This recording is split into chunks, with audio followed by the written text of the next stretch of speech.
Hello friends, welcome to my channel তৃপ্তির রসোই ঘর। আজকে তোমাদের সাথে শেয়ার করব সুজির একদম সিম্পল একটি রেসিপি। সিম্পল হলেও এটি খেতে কিন্তু খুবই মজার হয়। সকালবেলা রুটির সাথে কিংবা শুধু শুধু খেতেও অনেক মজা লাগে। একদম কম সময়ে খুব সহজে এই সুজিটি রান্না করে নিতে পারবে। তাহলে চলো আর দেরি না করে শুরু করে দেই। প্রথমেই দেখো, এখানে আমি 3 পোয়া গরুর দুধকে জাল করে ঘন করে হাফ কেজি মতো করে নিয়েছি। তোমরা চাইলে গুঁড়া দুধ দিয়েও করতে পারবে। সেই ক্ষেত্রে হাফ লিটার জলের মধ্যে 6 চা চামচ মতো গুঁড়া দুধ গুলিয়ে জাল করে নিতে পারো। আবার পছন্দ অনুযায়ী গুঁড়া দুধটাকে বাড়িয়ে দিতে পারো। এখন এগুলোকে সাইডে রেখে দিয়ে চুলায় একটি কড়াই বসিয়ে দিব। আর কড়াইটা কিছুটা গরম হলে এখানে দিয়ে দিব 1 টেবিল চামচ মতো সয়াবিন তেল। তোমরা চাইলে সুগন্ধটাকে বাড়ানোর জন্য এখানে ঘি ব্যবহার করতে পারো। ঘি না থাকলে সয়াবিন তেলটা ব্যবহার করতে পারো। তেলটা ভালোভাবে গরম হলে এখানে একটি তেজপাতা ছেড়ে দিয়েছি, সেটি একটু ভাজি করে এখানে 1 কাপ পরিমাণ সুজি দিয়ে দিয়েছি। এখন এই সুজিগুলোকে নেড়েচেড়ে ভাজতে থাকবো। খুব বেশি ভাজবো না, 5 থেকে 6 মিনিট মতো ভেজে নিব। এতে করে সুজির কাঁচা গন্ধটা চলে যাবে আর এর থেকে সুন্দর একটা সুগন্ধ আসবে।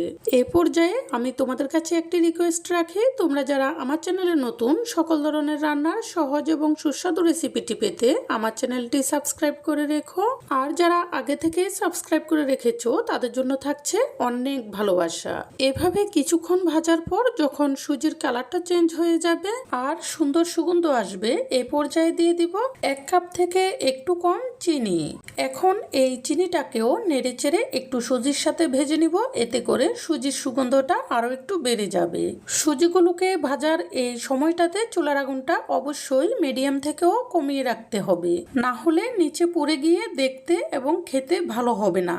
এভাবে কিছুক্ষণ ভাজার পর যখন সুজি এবং চিনি মিলে হালকা লালচা হয়ে যাবে, তখন অল্প অল্প করে দুধগুলো দিয়ে মেশাতে থাকবো। একবারে সবগুলো দুধ দেওয়া যাবে না, বারে বারে দিয়ে দুধটাকে মেশাতে হবে। এতে করে সুজির থিকনেসটা অনেক ভালো হবে। অনেকে সুজিটাকে অনেকভাবে রান্না করে, একবার এভাবে রান্না করে দেখো।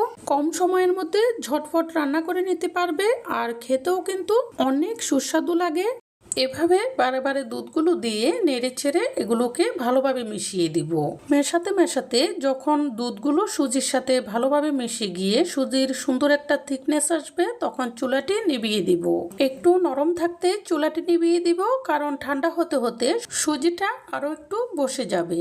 দেখো, সুজিটার মধ্যে সুন্দর একটি থিকনেস এসেছে। এখন এটি পরিবেশনের জন্য সম্পূর্ণ প্রস্তুত। যদি রেসিপিটি পছন্দ হয়ে থাকে অবশ্যই লাইক, কমেন্ট এবং সাবস্ক্রাইব করে সাপোর্ট করবে আরো নতুন নতুন রেসিপি উপহার পাওয়ার জন্য। এই বলে আজকের মতো এখানেই বিদায় নিচ্ছি। পরবর্তীতে চলে আসবো নতুন কোনো রেসিপি নিয়ে। সেই পর্যন্ত সবাই ভালো থেকো,